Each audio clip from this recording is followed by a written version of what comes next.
রঙের উৎসব ঘিরে এবছর শহরের সর্বত্র কড়া নজর রেখেছিল কলকাতা পুলিশ।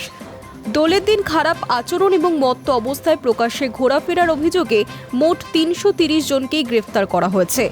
লালবাজার সূত্রে জানা গিয়েছে, শহরের 10টি ডিভিশন জুড়েই এই গ্রেফতারের ঘটনা ঘটেছে। পাশাপাশি অভিযান চালিয়ে 25 লিটার মদও বাজেয়াপ্ত করা হয়েছে।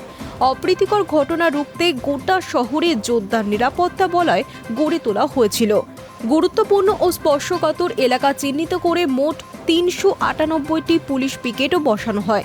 তার মধ্যে খান্না মোড়, পার্ক সার্কাস, 7 পয়েন্ট এবং শ্যামবাজার সহ ৮৬টি স্থানে বিশেষ পিকেট ছিল। প্রত্যেকটি বিশেষ পিকেটে ৬ জন করে পুলিশ কর্মী মোতায়েন ছিলেন।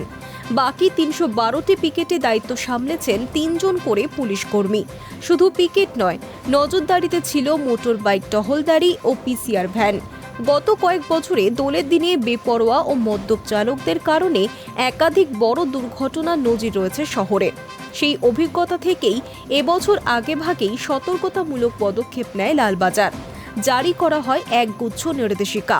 প্রসঙ্গত, দোলের আগে রাজ্যের আইন শৃঙ্খলা পরিস্থিতি নিশ্চিত রাখতে বড়সড় পদক্ষেপ করেছিল পশ্চিমবঙ্গ পুলিশ। জারি করা হয়েছিল বিশেষ নির্দেশিকাও। দোলের সময় যে কোনো ধরনের অপ্রীতিকর ঘটনা রুখতে বাড়তি বাহিনীর প্রয়োজনীয়তা নিয়ে বিশেষ সতর্কতা ছিলই।